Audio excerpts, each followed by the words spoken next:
देखिए, हम लोग आज बोर्ड प्रश्न पत्र 2025 अनसॉल्व जो पेपर हैं उनको अभी सॉल्व करने का प्रयास कर रहे हैं। और पहला सेट है इसका, ठीक है। अब पहले सेट में पहला क्वेश्चन है विद्युत चुंबकीय तरंगों के संचरण की दिशा तथा ध्रुवण तल के बीच कोण होता है, ठीक है। तो क्वेश्चन में उसने क्या कहा है, विद्युत चुंबकीय तरंगों के संचरण की दिशा और ध्रुवण तल।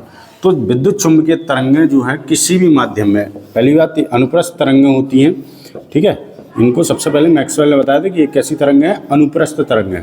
तो अनुप्रस्थ तरंगें यानी इस तरीके से चलती हैं। और ध्रुवण तल जो होता है यानी कि ध्रुवित प्रकाश पोलराइड में, ठीक है, तो उसकी भी दिशा कुछ ऐसे ही होती है। तो अब मान लीजिए ये हमने विद्युत चुंबकीय तरंगें चल रही हैं और हम इसमें ध्रुवण तल निकालते हैं, ठीक है। तो ध्रुवण तल जो हमारा होगा वो कुछ इस तरीके से होगा, ठीक, ऐसे।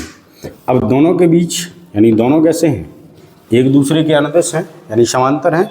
तो कोण कितने अंश का बनेगा, यहाँ पे कितने अंश का बनेगा, 0 अंश का कोण होगा। कितने अंश का कोण होगा, 0 अंश, यानी थीटा बराबर 0 अंश। तो आपका ये इसका विकल्प जो है, पहला वाला जो विकल्प है वो आपका कैसा है, सही है, ठीक, याद रखना इसको। दूसरा दूसरा क्वेश्चन वो कह रहा है, ठीक है, दूसरा क्वेश्चन है पहले का खा, ठीक है। दूसरे क्वेश्चन में कह रहा है वो, क्वेश्चन ध्यान से सुनना, आपकी स्क्रीन पे आपको दिखाई दे रहा होगा। जब m1 प्लस m2 द्रव्यमान के दो नाभिक परस्पर संलयित होकर m द्रव्यमान का नाभिक बनाते हैं, यानी कौन कौन जोड़ रहे हैं, m1 प्लस m2, तो ये जुड़ के क्या बना रहे हैं, m बना रहे हैं, ठीक है। संलयित यानी संलयन की क्रिया हो रही है, संलयित होकर m द्रव्यमान का नाभिक बनाते हैं तो ऊर्जा का उत्सर्जन होता है। यानी कि जब ये नाभिक बनाते हैं तो इसमें क्या निकलती है, ऊर्जा निकलती है इसके साथ साथ, ठीक है।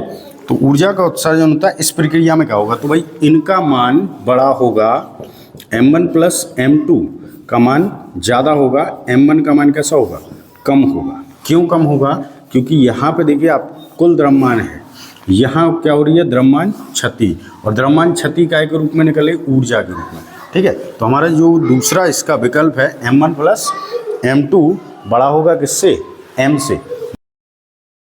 देखो, तो दूसरा विकल्प है, जब वो कह रहा है जो आपकी स्क्रीन पे दिखाई आप दे रहा होगा आपको, जब m1 तथा m2 द्रव्यमान के दो नाभिक परस्पर संलयित होकर स्मॉल m द्रव्यमान का नाभिक बनाते हैं तो ऊर्जा का उत्सर्जन होता है। ऊर्जा का क्या हो रहा है, उत्सर्जन, यानी ऊर्जा निकल रही है। तो क्या होगा, m1 प्लस m2, ये दोनों जोड़कर क्या बना रहे हैं, m बना रहे हैं, साथ साथ क्या निकल रही है, ऊर्जा।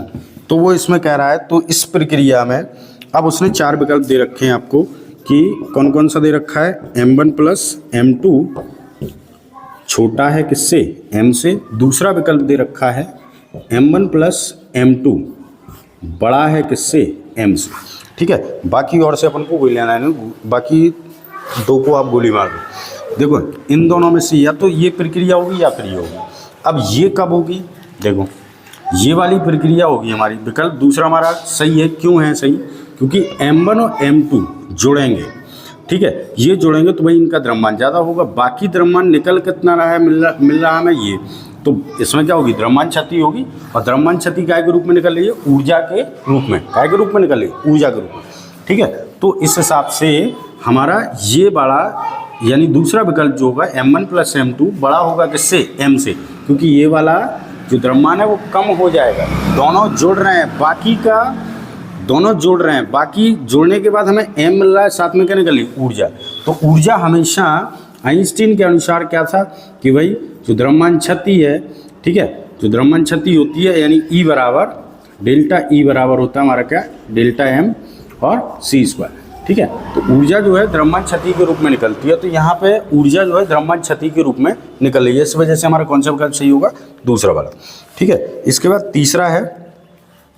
तीसरा विकल्प है पहले का गा, ठीक है। स्क्रीन पे आपको दिखाई दे रहा होगा, एक प्रत्यावर्ती धारा परिपथ में 8 ओम का प्रतिरोध, प्रत्यावर्ती धारा परिपथ में 8 ओम का प्रतिरोध, यानी R का मान दे रखा है कितना, 8 ओम, ठीक है, तथा 6 ओम का प्रेरकत्व, यानी 6 ओम का प्रेरकत्व मतलब एक्सएल, ठीक है, एक्सएल दे रखा है क्योंकि प्रेरण प्रतिघात जो है वो हमारा कितना होता है, एक्सएल होता है। और आर का मान कितना दे रखा है, 8 ओम।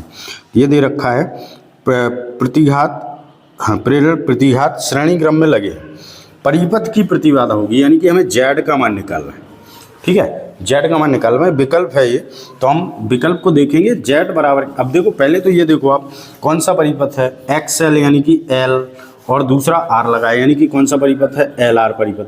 एल आर परिपथ में हम प्रतिबाधा कैसे निकालते हैं, एक्सएल का स्क्वायर प्लस आर स्क्वायर। अब इसका वर्ग करो, देखो इसका वर्ग कितना होगा, 6 का 36, 8 का 64, दोनों को जोड़ देंगे कितना होगा 100, और 100 का वर्गमूल कितना होता है 10 ओम, यानी यहाँ परिपथ की प्रतिबाधा कितनी होगी 10 ओम होगी, ठीक। इसका चौथा वाला जो विकल्प है वो आपका कैसा है, सही, चौथा वाला विकल्प इसका आपका सही है। इसके बाद निर्वात, इसके बाद दे रखा है निर्वात की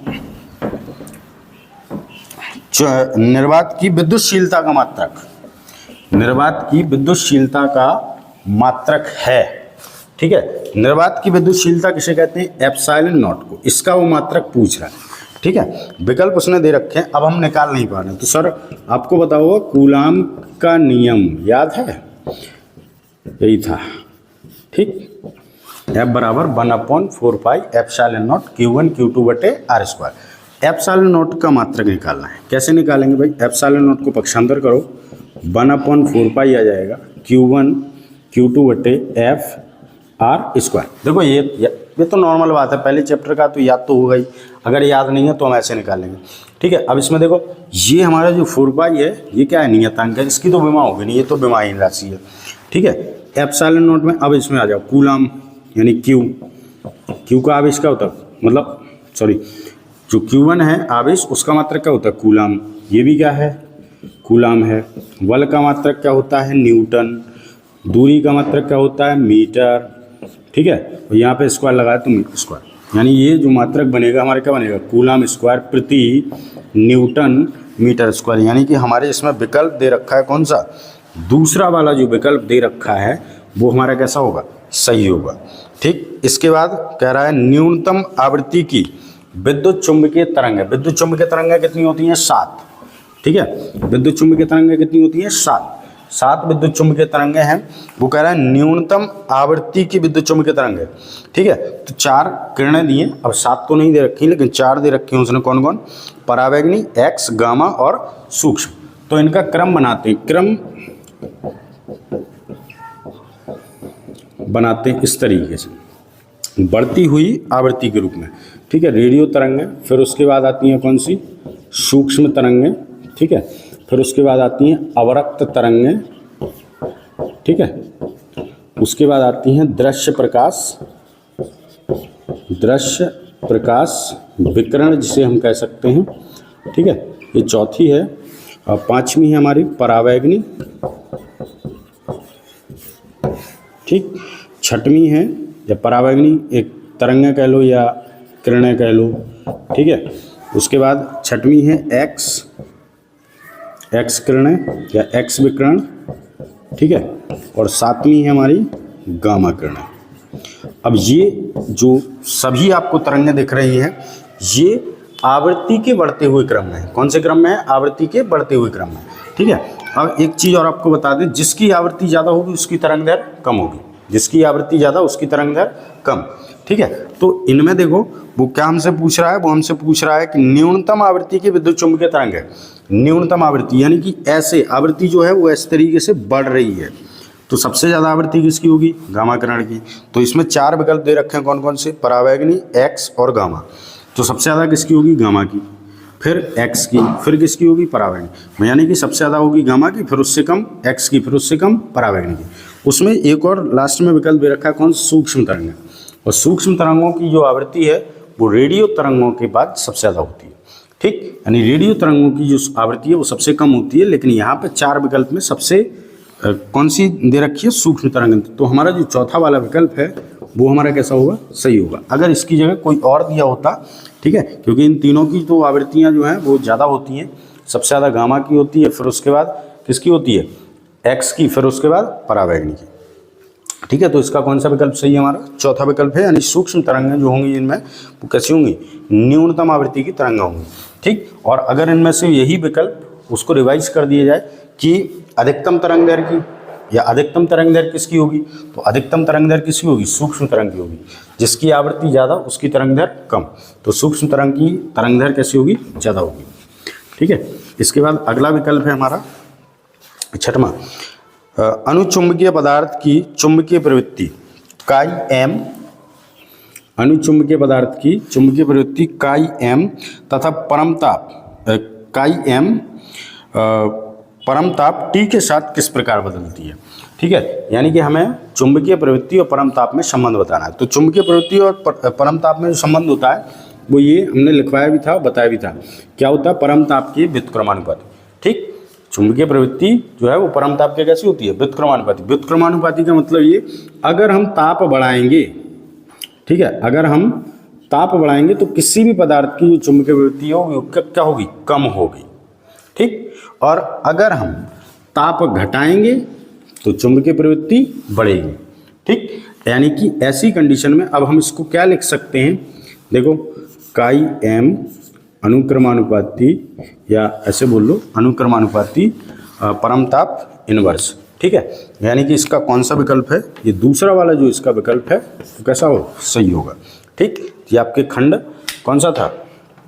ये था हमारा खंड आ, खंड आ। ठीक है, अब दूसरा खंड है हमारा कौन सा? खंड वा।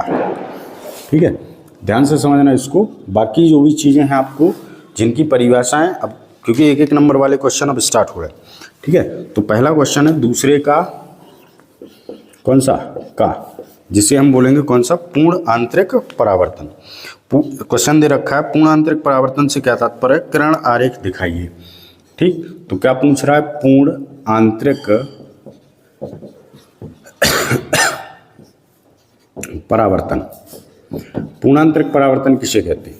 ठीक, वो ये कह रहा है कि पूर्णांतरिक परावर्तन से क्या तात्पर्य? पूर्णांतरिक परावर्तन देखिए एक ही कंडीशन में हो सकता है। ठीक है, ध्यान देना, कौन सी कंडीशन में? पूर्णांतरिक परावर्तन केवल एक ही कंडीशन में होगा जब प्रकाश की किरण सघन माध्यम से कहाँ आ रही हो? विरल माध्यम में। ठीक, कौन सी कंडीशन? सघन से कहाँ आ रही हो? विरल में। और जब कोई प्रकाश की किरण सघन माध्यम से विरल माध्यम में आती है, ठीक है, तो हम सभी जानते हैं कि ये हमारा क्या है? अभिलंब है। ठीक, परिभाषा फिर हम बताते हैं उसकी, पहले आप इसको देखो। तो सघन माध्यम से कहाँ आ रही है प्रकाश की किरण? विरल माध्यम में। विरल माध्यम है तो हम लोग जानते हैं कि जब कोई प्रकाश की किरण सघन माध्यम से विरल माध्यम में आती है तो वह अभिलंब से क्या होती है? दूर हटती है। हटती है, और दूर हटती है। एक समय ऐसा आता है कि ये क्रिटिकल एंगल बनाती है, यानी कि जिसे हम कहते हैं क्रांतिक कोण। क्या कहते हैं? वो क्रांतिक कोण कब बनेगा? जब प्रकाश की किरण बिल्कुल अपवर्तक पृष्ठ के कैसी हो जाए? अनुदिश हो जाए। ठीक, यानी अपवर्तक पृष्ठ से होकर गुजरने लगे प्रकाश। तो ऐसी स्थिति में जो आपतन कोण बनता है हमारा, ठीक है, वो किसके बराबर हो जाता है? क्रांतिक कोण के बराबर हो जाता है। आप जो आपतन कोण होता है वो किसके बराबर होता है? क्रांतिक कोण के। अब यदि हम इस क्या करें, इस आपतन कोण के मान को इधर की ओर खींच दें, ऐसे थोड़ा सा ऐसे खींचेंगे तो ये भाई प्रकाश की किरण भाई ऊपर की ओर जाएगी। यानी कि इसको हमने ऐसे खींचा तो प्रकाश की किरण इस तरीके से क्या हो जाएगी? यानी सघन माध्यम से आई और सघन माध्यम में ही चलेगी। इस घटना को हम कहते हैं पूर्णांतरिक परावर्तन। परावर्तक पृष्ठ नहीं है, अपवर्तक पृष्ठ है, लेकिन फिर भी प्रकाश का क्या हो रहा है?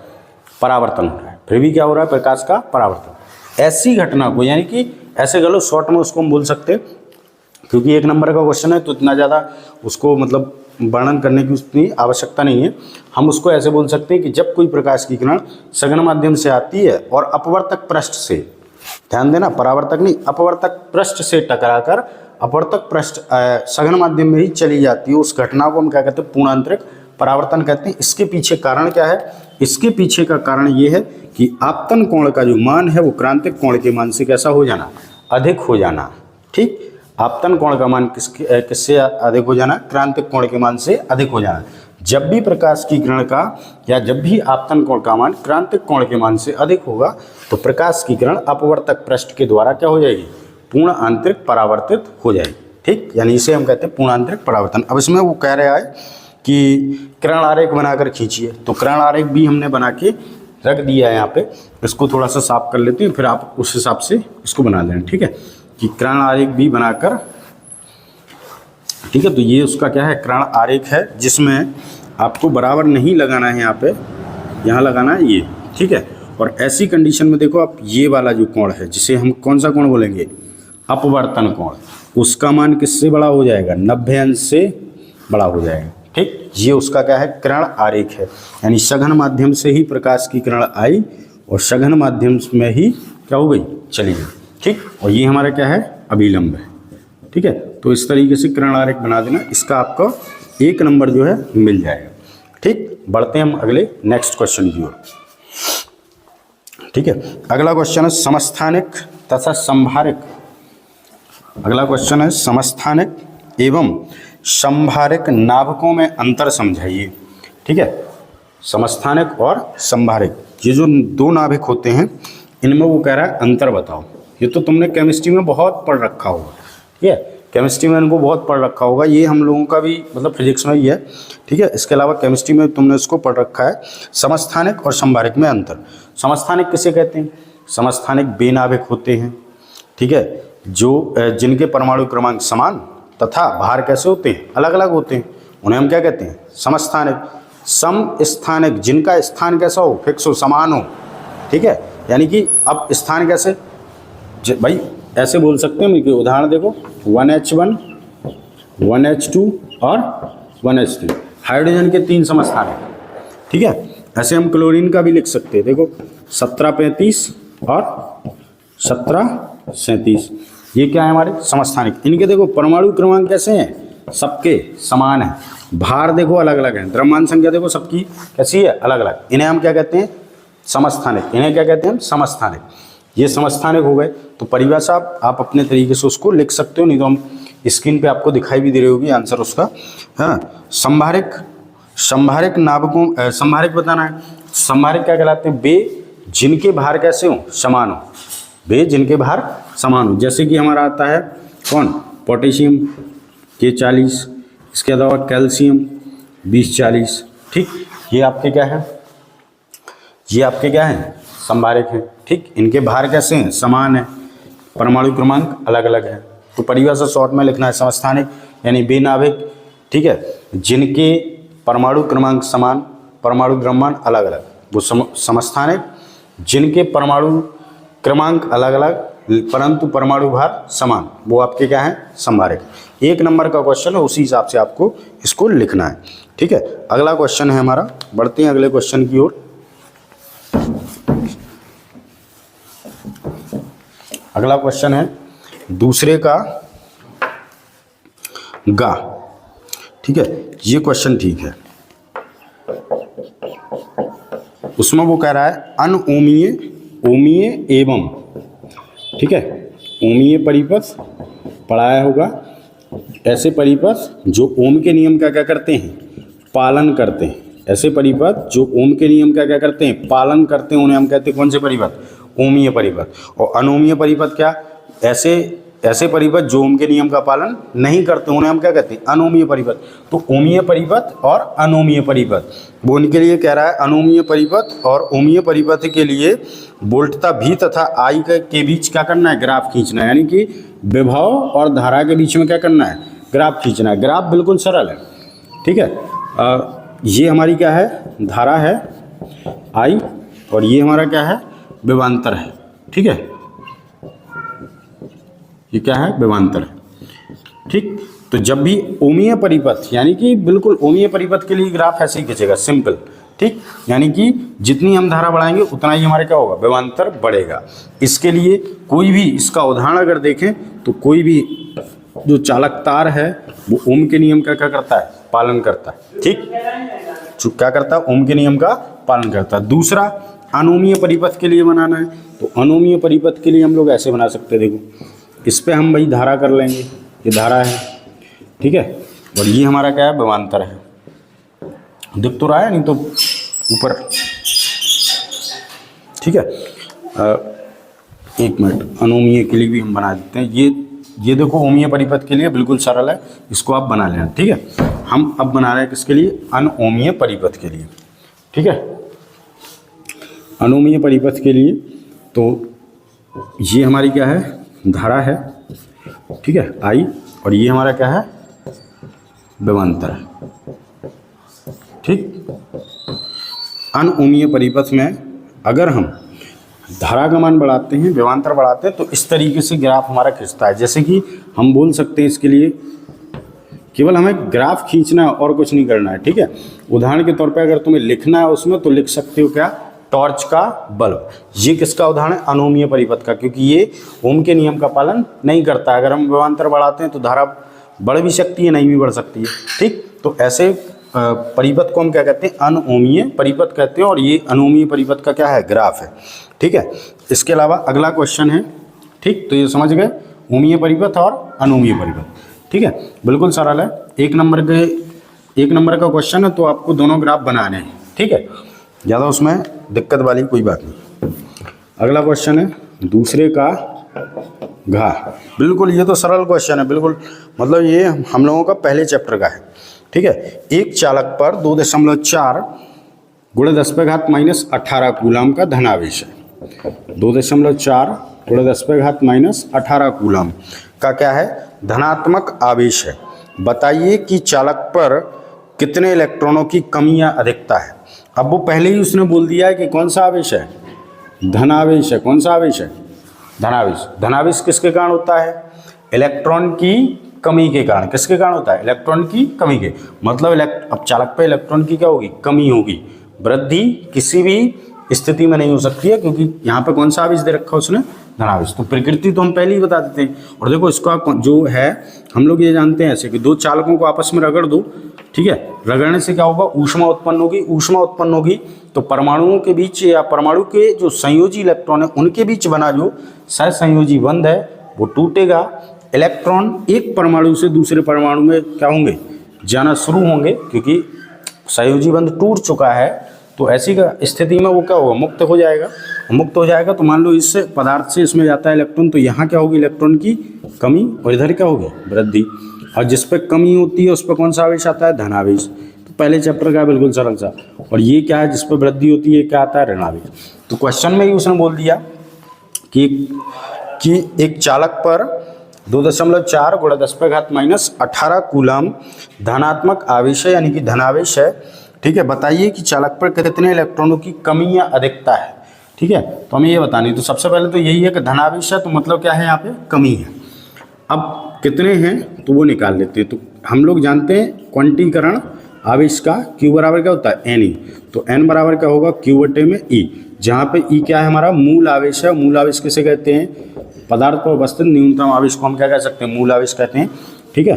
तो N बराबर Q का मान कितना दे रखा है, 2.4 × 10⁻−18, और ये दे रखा है 1.6 × 10⁻−19। दशमलव से दशमलव काट दो, ठीक है, और इस घात को ऊपर ले जाओ तो हो जाएगा, ये प्लस में हो जाएगी, ठीक है, एक बच्चे की ऊपर ले जाओ। तो 24 × 10/16, 8 दूनी 16, 8 × 24, 2 पंचे 10, 5 तिया 15, यानी 15 इलेक्ट्रॉन की क्या होगी, 15 इलेक्ट्रॉन की इस पर क्या होगी, कमी होगी, ठीक। बढ़ते हैं अगले क्वेश्चन की ओर। बिल्कुल सरल क्वेश्चन था ये, पहले चैप्टर का है। पहले चैप्टर की पहली जो एक्सरसाइज है, यानी कि ऐसा समझ लो कि ये तीसरा क्वेश्चन है, ठीक है, तीसरा क्वेश्चन है उसका। अगला है प्रत्यावर्ती धारा से क्वेश्चन है हमारा, ठीक है। प्रत्यावर्ती धारा से अगला हमारा क्वेश्चन है। तो प्रत्यावर्ती धारा का क्वेश्चन क्या है, दूसरे का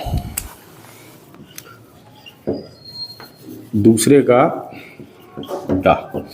देखो, किसी प्रत्यावर्ती धारा परिपथ में एक वोल्टेज समीकरण V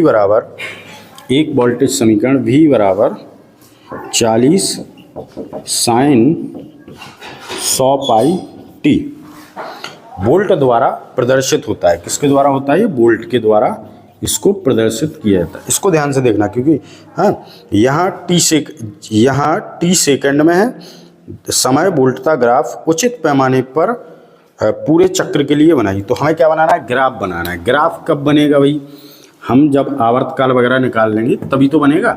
यहाँ पे देखो हमें दे रखा है क्या भाई, शिखर मान दे रखा है इसका कितना, 40, ठीक है। और ओमेगा यानी कि कोणीय आवृत्ति दे रखी है कितनी, 100 पाई। ठीक, तो हम पहले क्या निकाल लेंगे, आवृत्ति निकालेंगे इसकी। ठीक है, कि आवृत्ति कितनी है, और आवृत्ति निकल आएगी तो उसके अकॉर्डिंग भी हम क्या निकालेंगे, इसका आवर्तकाल निकालेंगे। तो आवृत्ति के लिए फॉर्मूला होता है ओमेगा बराबर कितना होता है, 2 पाई एफ होता है। तो एफ बराबर क्या होगा, ओमेगा बटे 2 पाई। ठीक है, तो यहाँ 100 रखो, बटे में 2 पाई, पाई से पाई कट जाएगा, 2 से इसको काटो 50, यानी एफ का मान आया कितना, 50 हर्ट्ज, यानी परिपथ जो है 50 हर्ट्ज। अब इसका आवर्तकाल निकाल लो। आवर्तकाल हमेशा आवृत्ति के कैसा होता है, अनुक्रमानुपाती होता है, यानी 1/50 भाग दोगे कितना आएगा, 0.02 ठीक सेकेंड, इतना हमारा जो है वो आएगा आवर्तकाल आएगा। ठीक है, इतना क्या आएगा हमारा आवर्तकाल आएगा 100। सही है कि ज़्यादा भाग तो ज़्यादा नहीं हो गया, काटी हुई है, क्या है काटी हुई है। देखो यहाँ पे कितना आ गया, 1/50, 1/50 यानी भाग दो तो कितना आएगा, 0.02 सेकेंड। यानी इतने समय में हमारी जो प्रत्यावर्ती धारा है वो एक चक्र क्या कर रही है, पूरा कर रही है। तो इसका ग्राफ बनाएंगे। भाई ग्राफ कैसे बनेगा, पूरा चक्र होना है। ठीक है, तो यहाँ पे अधिकतम कितना है भाई, ये शिखर मान है 40 वोल्ट। ठीक है, तो थोड़ा सा रुको, कलर उसका चेंज कर दें। ये हमारा प्लस में 40 होगा और ये क्या होगा हमारा माइनस में 40 वोल्ट होगा। यहाँ से स्टार्ट करेंगे तो कहाँ तक लेके जाएंगे, शिखर मान 40 है, ऐसे आएगा। ठीक है, तो ये उसका क्या होगा, पूर्ण चक्र हो गया, एक प्लस चक्र और ये माइनस चक्र, यहाँ पे आकर खत्म हो रहा है। तो अधिकतम कितना है यहाँ पे, 40 वोल्ट है, यहाँ पे भी कितना है, अधिकतम 40 वोल्ट है। अब हमारा ये है आवर्तकाल कितना है, 0.02 सेकेंड। इसको भैया हमें देखो 4 चरणों में डिवाइड करना है। यहाँ तो 0 होगा, यहाँ पे आधा होगा, आधा मतलब कितना, 0.01, यही होगा इसका आधा। ठीक है, और यहाँ पे कितना हो रहा है हमारा, 0.02 सेकेंड पूरा। तो बाकी ये कितना बचा, तो इसको हम काटेंगे, 0.005 आएगा। ठीक है, यहाँ पे कितना आएगा, 0.015। ठीक, इतना आएगा। तो ऐसे बना सकते हो। नहीं तो अगर तुम पे ये नहीं हो रहा है, ठीक है, अगर ये नहीं निकाल पा रहे तो कोई दिक्कत नहीं, ज़्यादा उसमें दिक्कत नहीं है। अर्ध चक्र में हमारा कितना आ रहा है, इससे 2 से भाग दे देंगे तो 0.021, और पूर्ण चक्र में कितना आ रहा है, 0.02। तो ये हमारा आवर्तकाल शायद इस तरीके से हम क्या बना लेंगे, उसका ग्राफ बना देंगे। ठीक, ये हमारा क्वेश्चन था कौन सा, दूसरे का, 1 नंबर का क्वेश्चन है। हाँ, 1 नंबर का क्वेश्चन है, ज़्यादा उसमें कोई वो नहीं है फिर भी, लेकिन हमें आवर्तकाल वगैरह ये चीज़ें निकालनी पड़ेंगी। ठीक है, अगला क्वेश्चन है हाइड्रोजन परमाणु में। ठीक है, हाइड्रोजन परमाणु में इलेक्ट्रॉन नाभिक के चारों ओर प्रति सेकंड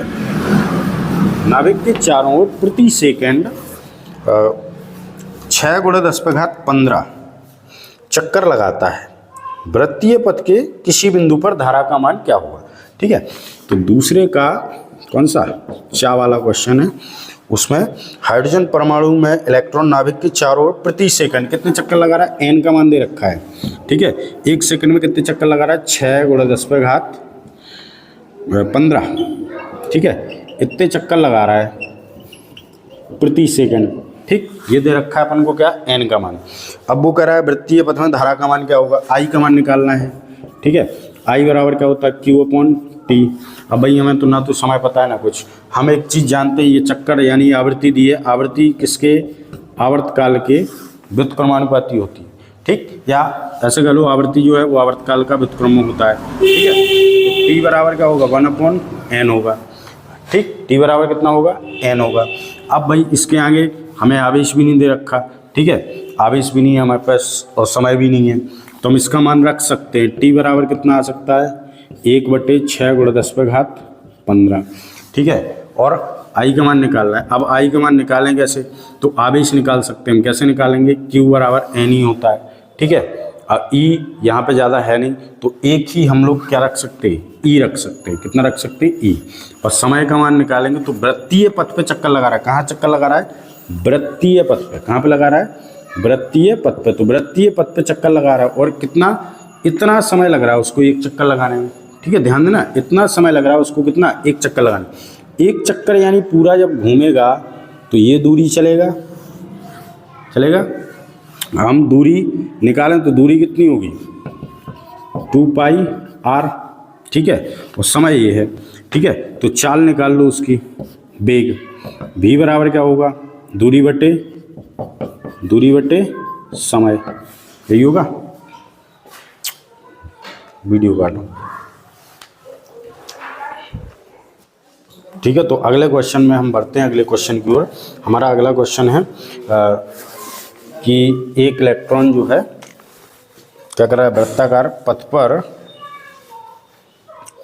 हाँ, हाइड्रोजन परमाणु में इलेक्ट्रॉन नाभिक के चारों ओर प्रति सेकंड 6 × 10⁻15 चक्कर लगाता है। ठीक है, तो एक इलेक्ट्रॉन जो है हाइड्रोजन परमाणु में, इलेक्ट्रॉन पर आवेश हम लोग जानते हैं कितना होता है, 1.6 × 10⁻19 कूलम। कितने चक्कर लगा रहा है, यानी आवृत्ति, ये क्या दे रखी है हमें, उसकी आवृत्ति दे रखी है चक्कर लगाने की, कितनी दे रखी है, 6 × 10⁻15 चक्कर। ठीक है, एक कितने में लगा रहा है, प्रति सेकंड लगा रहा है। तो हम लोग जानते हैं आवर्तकाल जो होता है वो आवृत्ति के कैसा होता है, अनुक्रमानुपाती, यानी इसको हम ऐसे लिख सकते हैं 1। ठीक है, ये आ गया हमारा टी का मान। हमें क्या निकालना है, धारा निकालनी है। आई बराबर क्या होता है, E/T।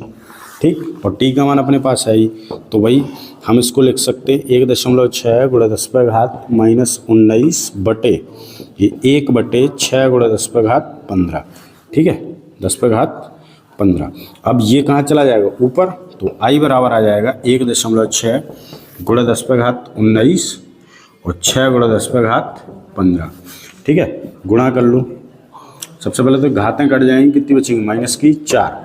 अब 6 का गुणा करो 16 में, 1.6 में 9.6 × 10⁻⁻4 एम्पियर। ठीक है, इतनी क्या होगी, धारा होगी। ठीक, इतनी हमारी क्या होगी, धारा होगी। अगला क्वेश्चन है हमारा खंड 7 से। ठीक है, अगले क्वेश्चन की ओर बढ़ते हैं। अब 2-2 नंबर वाले क्वेश्चन हमारे शुरू हो रहे हैं। ठीक है, अभी तक हम लोग 1-1 नंबर के क्वेश्चन पढ़ रहे थे, जिनमें हमारा विकल्प, ठीक है, 1-1 नंबर के हम लोग 6 विकल्प लगा चुके हैं, और 1-1 नंबर के 6 अति लघु, मतलब ऐसे बोल सकते हैं अति लघु, हालांकि इसमें कुछ नहीं होता है, 1-1 नंबर के शॉर्ट क्वेश्चन थे। ठीक है, अब हमारा अगला खंड है कौन सा, खंड 7। ठीक, चलो देखते हैं। तो पहला है परमाणु के रदरफोर्ड मॉडल की मुख्य कमियां क्या है।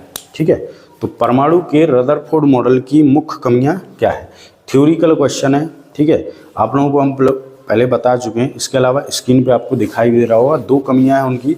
2 कमियां कौन कौन सी हैं, देखो, रदरफोर्ड ने सबसे पहले अल्फा कण प्रकीर्णन प्रयोग किया था। अल्फा कण प्रकीर्णन प्रयोग के द्वारा उन्होंने बताया था कि नाभिक में, परमाणु के भीतर नाभिक किस प्रकार से होता है। क्योंकि अगर हम इसकी हिस्ट्री को देखें तो सबसे पहले थॉमसन ने अपना इलेक्ट्रॉन मॉडल दिया, इलेक्ट्रॉन की खोज की। उसके बाद 1857 में, ठीक है, 1897 में जे थॉमसन, ठीक है, जे थॉमसन ने अपना क्या दिया था, इलेक्ट्रॉन मॉडल दिया था। उसके अनुसार उन्होंने बताया था कि किसी भी परमाणु में जो इलेक्ट्रॉन है वो तरबूज के जिस तरीके से बीज भरे रहते हैं इस तरीके से वितरित रहते हैं। ठीक, उसके बाद रदरफोर्ड ने अल्फा कण प्रकीर्णन प्रयोग किया, सोने की पन्नी ली, उस पर अल्फा कणों की बमबारी कराई। अल्फा कणों की बमबारी कराने के बाद उन्होंने देखा कि अधिकांश भाग जो है परमाणु का वो क्या है, खाली है। क्यों, ऐसे देखो, इस तरीके से ये प्लस है, अब ये, ठीक, तो केमिस्ट्री में आप लोगों ने पढ़ा होगा कि यहाँ से अल्फा कण इस तरीके से भेजे जा रहे थे, अल्फा कण जा रहे थे, कुछ ऐसे इधर से क्या हो रहे थे, जो नाभिक के पास से गुजर रहे थे वो क्या हो रहे थे, विक्षेपित हो रहे थे। ठीक, और जो नाभिक के बिल्कुल सीधे में गए वो वापस लौट के आए ऐसे। ठीक, तो इन्होंने अपना मॉडल दिया था। ठीक, इन्होंने मॉडल दिया था, नाभिक की खोज की थी। इन्होंने बताया था कि किसी परमाणु में एक सबसे ज़्यादा शक्तिशाली भाग होता है जिसे धनावेशित भाग होता है, जिसे हम क्या कहते हैं, नाभिक कहते हैं। उसी में उसका संपूर्ण आवेश और संपूर्ण द्रव्यमान समाहित होता है। ठीक है, तो इन्होंने नाभिक की खोज की थी। अब नाभिक की खोज तो इन्होंने की थी, इन्होंने उसके बाद अपना मॉडल भी दिया था। ठीक, कि मॉडल में दिया था कि भाई परमाणु जो है उसमें एक भारी भाग होता है जिसमें समस्त आवेश समस्त द्रव्यमान संकेंद्रित रहता है, इसे हम क्या कहते हैं, नाभिक कहते हैं। प्रत्येक इलेक्ट्रॉन नाभिक के चारों ओर चक्कर लगाता है, निश्चित कक्षा नहीं, केवल चक्कर लगाता है। ठीक है, तो इनकी कमी जो रही वो क्या, इन्होंने ये नहीं बताया कि एक निश्चित स्थायी कक्षा में चक्कर लगाते हैं। क्यों, ऐसे तो चक्कर लगाएंगे तो फिर ये होगा कि हम लोगों ने पढ़ा है क्या, देखो पहली कमी क्या है इनकी, पहली कमी है परमाणु का स्थायित्व। ठीक है, पहली कमी क्या है, परमाणु का स्थायित्व। ठीक है, परमाणु का स्थायित्व ना होना। ठीक है, परमाणु का स्थायित्व क्यों नहीं है इनका, क्योंकि ये कह रहे हैं कि भाई इलेक्ट्रॉन क्या कर रहा है, चक्कर लगा रहा है वृत्तीय कक्षा में। हम सभी जानते हैं कि भाई वृत्तीय कक्षा में चक्कर लगा रहा है, अभी केंद्र बल लग रहा होगा। दूसरा, नाभिक धनावेशित है, इलेक्ट्रॉन क्या है, ऋणावेशित है, बल कैसा लगेगा, आकर्षण बल लगेगा।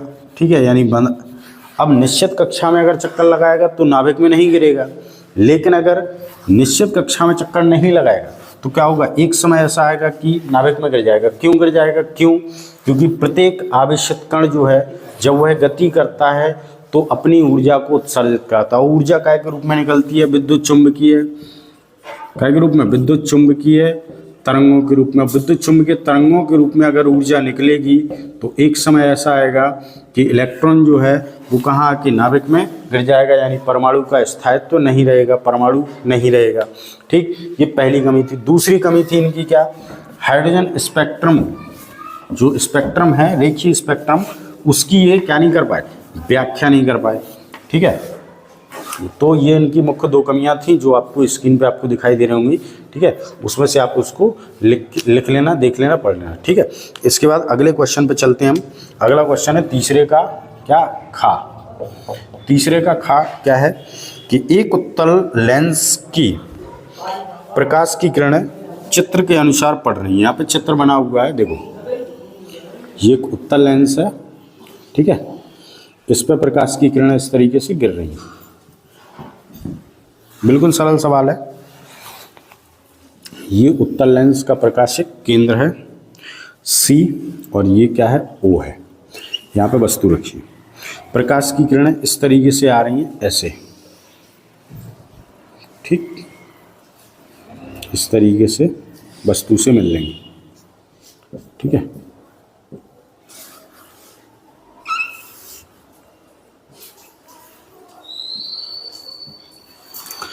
अब वो इसमें एक और चीज़ दी है, U बराबर दे रखा है कितना, हमारा U बराबर दे रखा है 10 सेंटीमीटर। तो वो कह रहा है कि एक उत्तल लेंस पर प्रकाश की किरणें चित्र के अनुसार पड़ रही हैं। यदि लेंस की फोकस दूरी 20 सेंटीमीटर, लेंस की फोकस दूरी कितनी है, 20 सेंटीमीटर, यानी F का मान कितना दे रखा है अपन को, 20 सेंटीमीटर दे रखा है। U का मान कितना दे रखा है, 10 सेंटीमीटर। अब भैया इसको प्लस में लेना है क्योंकि यहाँ की ओर रखी है, वस्तु कहाँ रखी है, इधर। ठीक है, और इधर की रेखा प्लस, इधर क्या होती है, माइनस।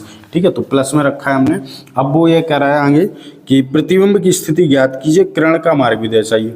तो किरण जो है यानी कि इस तरीके से प्रकाश की किरणें, देखो उत्तल लेंस क्या करता है, प्रकाश की किरणों को एकत्रित करता है, यानी कि यहाँ पे आकर मिलेंगी ऐसे। ठीक, यानी प्रतिबिंब जो है कहाँ बनेगा, इधर को। ठीक, अब प्रतिबिंब की स्थिति निकालनी है, फॉर्मूला लगाते हैं, लेंस सूत्र F बराबर 1/V माइनस 1/U। अब V का हमें मान निकालना है, इस साइड ले आओ, 1/F प्लस 1/U बराबर क्या होगा, 1/V, 1/20 प्लस 1/10। ठीक है, एलसीएम लो 20 आएगा, 20 से कम 20, 10 दूनी 20, 1/V। तो V बराबर क्या हो जाएगा, 20/3 भाग दोगे कितना आएगा, 6.67 सेंटीमीटर।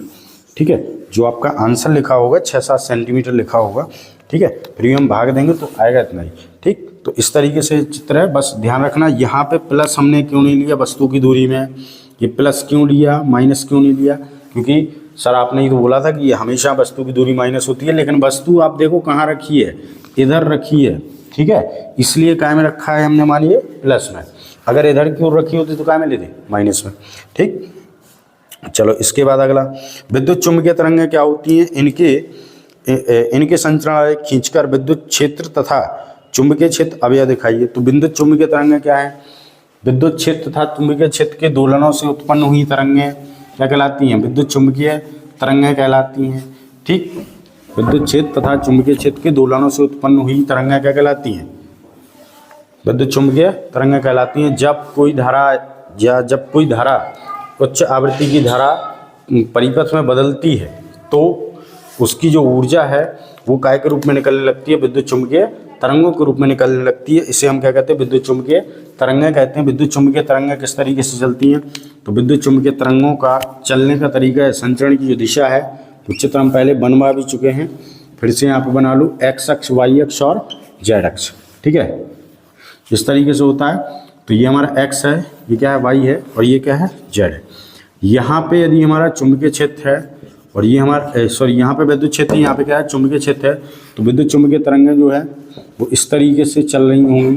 ठीक, और इनके जो कण हैं वो तरंग संचरण की लंबवत दिशा में होंगे, यानी तरंग जो है वो इस तरीके से चल रही होगी। ठीक, इसका दूसरा भी हमने आरेख बनाया था। ठीक है, फिलहाल में यहाँ पे यही बनाना है कि संचरण आरेख, यानी कि प्रकाश जो तरंगें हैं वो इस तरीके से चल रही हैं। ठीक, इन्हें हम बोल सकते हैं कौन सी तरंगें? विद्युत चुंबकीय तरंगें। और उनके जो तरंग संचरण के कण हैं वो तरंग संचरण की लंबवत दिशा में चल रहे हैं। ठीक, तो ये हमारा कौन सा क्वेश्चन हो गया? तीसरे का ये का क्वेश्चन है विद्युत चुंबकीय तरंगों वाला। ठीक है, अगला क्वेश्चन की ओर बढ़ते हैं। अगले क्वेश्चन की, विद्युत चुंबकीय आघूर्ण का सूत्र स्थापित कीजिए। विद्युत चुंबकीय आघूर्ण, ठीक है, M बराबर क्या होता है? N I और A। ठीक है, विद्युत चुंबकीय आघूर्ण M बराबर क्या होता है? N I A, जहाँ I क्या है? हमारी धारा है। ठीक है, ये क्वेश्चन नंबर कौन सा है? तीसरे का घ है। ठीक है, यहाँ I क्या है? धारा है। A क्या है? क्षेत्रफल है। ठीक है, और N क्या है? कुंडली में, क्षेत्रफल लिख दे पूरा। ये N क्या है? यहाँ पे कुंडली में फेरों की क्या है? संख्या है। ठीक, इसके बाद अगला है खंडदा।